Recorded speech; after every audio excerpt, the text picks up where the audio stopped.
Hi everyone, it's Mike here. So don't forget to click that subscribe and bell icon to receive a notification each time I upload a new video.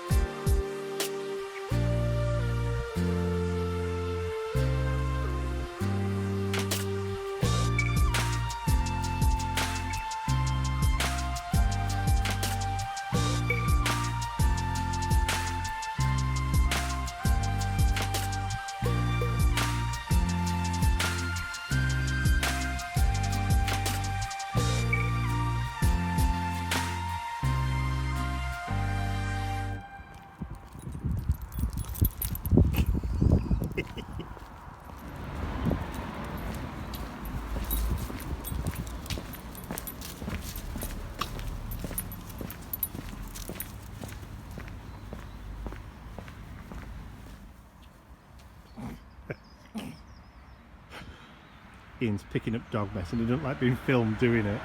He has his reputation. Poor lad. He's adored by millions around the world and you're showing him doing his business. dirty. So we thought we would take advantage of the nice weather. As you can see, the sun has been shining all day today. It's still a bit cool, but Nice in the sunshine. it is nice in the Come on, sunshine. Piglet. And trying to trip me up, I know he is. So we thought we'd come out for a bit of an extended walk. Nice So- view though. Yes, but we've just been trying to, inspired by our trip to the Harry Potter experience down in London, Ian's been making machines and we've been trying to come up with some names, haven't we, for some of the Yes. machines that you've built. So he's built a machine that detects magic in the air. Photographs magic in the air. So we're trying to come up with a kind of Harry Potter-esque, a Potter-esque name. McGonagall's magical spectrometer. Yes, something like that. For, you know, so you've just come up with it now. That's just like blowing everything out we've just been McGonagall's saying. Magic spectrometer. Yes, and Oh, other that's- machines, and other machines. Oh, and other ones, yeah. Yes.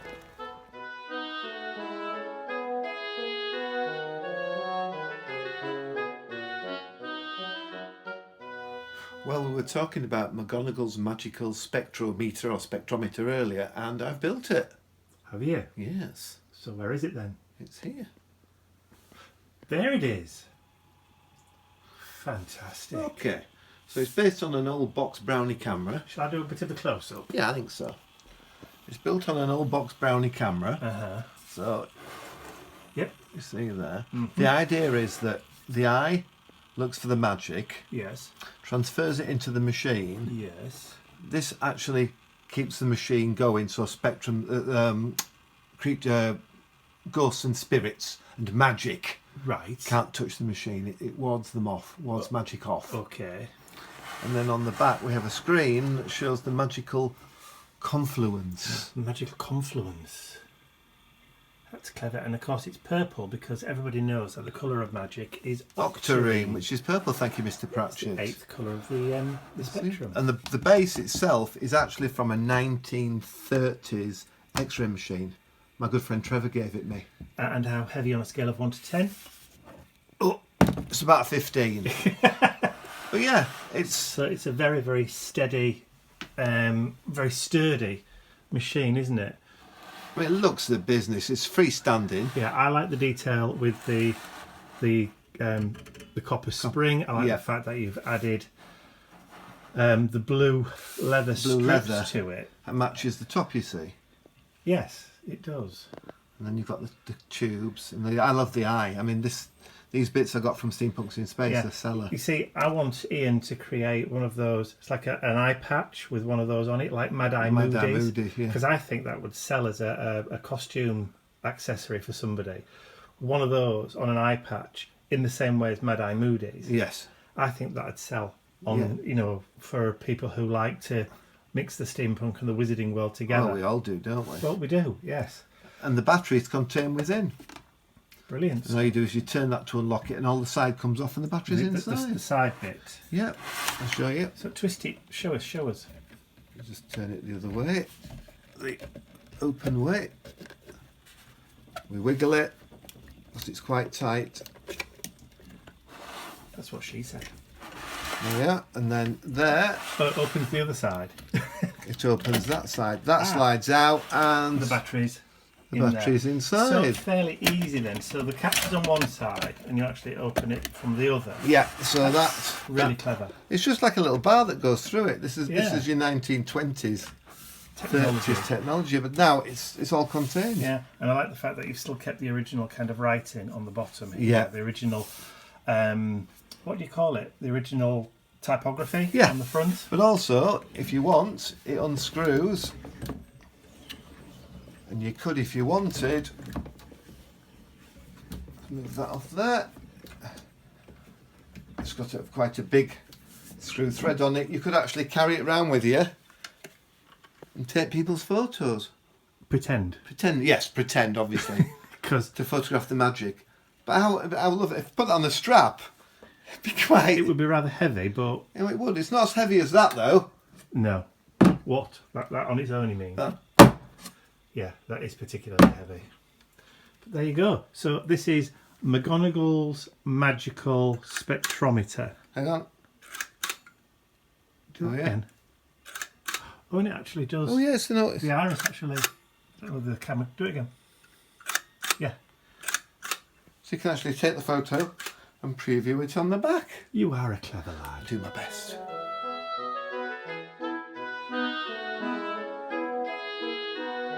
Yeah, you don't want to talk to me, do you? Yeah, Oh, there you go. Dear.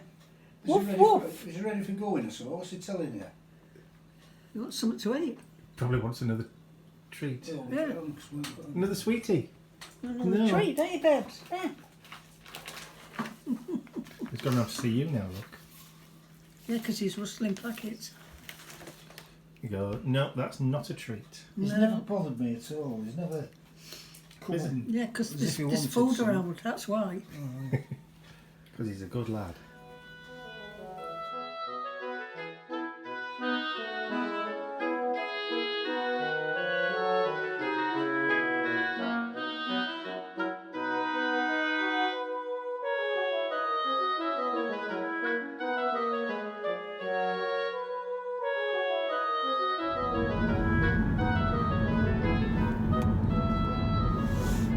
So I'm out and about this morning doing a few errands. So post office, supermarket, a couple of other little jobs I have to do, picking up a few small items from other stores. So it's a bit of what we call a round robin. So you go out and you just kind of go around and then come back again. But seeing as I'm here on my own, I thought I might have a chat. Been looking at YouTube over the last couple of days. The Mission Inspiration mid-month mini mission has launched, and everybody seems to be liking the new format, the randomizer, the new tokens, the circle kind of theme to it. Everybody seems to enjoy that. Choice of 5 words in which to do a project with, so that's kind of good. I was also looking to see if there's any more information about this Copa thing, which was supposed to be happening in January, and it all seemed to have died down. The screaming, the hair pulling, and the threats to throw oneself off large tall buildings in despair seems to have all died down. I'm kind of reminded of something from history. Now, anybody over the age of 25 will probably remember. All those under 25 probably won't. But yeah, I'm reminded of the Y2K scare that we had when we were fast approaching the 21st century, and everybody was panicking, thinking that everybody's computer was going to switch off, and microchips in microwave ovens and aeroplanes were just going to turn themselves off because the date aspect of it wouldn't be able to be handled, and there was a massive scare about that. And year 2000 arrived, and yeah, nothing at all. So I'm just reminded of that. But hey ho. it's one of those things. So I'm hoping that things will carry on as they are. There's going to be no more upsets on YouTube this year. I'm looking at doing one or two more mixed media projects, so more mixed media canvases. I'm looking at doing some themed handmade journals, maybe not with as many pages in this time. I mean, the ones I've done in the past I've had about 200 pages in, and they're like that thick. So maybe condense the spine size down from about 2 inches down to about 1.5 inches. Maybe 160 pages, which seems to be a good number. So yeah, and do them in kind of themes. So I've been looking in second-hand thrift stores, antique stores, that kind of stuff, for old books that have interesting front covers. You know the type I mean, with the kind of like a red cover with all the gold embossing on and that kind of thing. And see whether or not I can find any of those that I can gut, utilise the book pages for something else, and then reconstitute and reuse, upcycle if you like, the covers, and then do those. I might actually, see about maybe putting some, if I find some interesting ones, maybe putting them on the website for those people that don't have access to that kind of book but kind of would like it. It's one of those things to think about. I'm also trying to think of other products that I can sell on the website, that you guys might find useful. But I'm mindful of the cost of postage, and the cost of postage is going to go up as soon as we leave Europe or the European Union. So as soon as Brexit happens at the end of January, then postage to Europe is going to go up, and we're going to have to put customs declarations on everything, in the same way that we have to do with small parcels going across to the States, Canada and Australia. Anything outside of the European Union has to have a customs sticker on it, and it's going to cost a bit more. So I'm going to have to look at updating postal prices as well when that happens at the end of January. So that's something else to put on my to-do list, if you know what I mean. Oh, and if you're wondering, I'm driving Ian's car today, not mine. Mine's still poorly. I haven't had a chance to get it booked into the garage yet. Couple of reasons why. Money being one, because I can't really afford to have it repaired just yet, and I've no idea how much it's going to be. So I'm borrowing Ian's car. But don't worry, I am insured. It's Friday morning, and I've got up this morning and tried to get downstairs, and I've gone all dizzy. I've got, looks like or feels like I've got some kind of infection, ear infection, and when I get up I feel dizzy and sick and I lose my balance. I've tried to get downstairs and it just feels awful. So I'm going to try and get in to see the doctor. I hate feeling like this.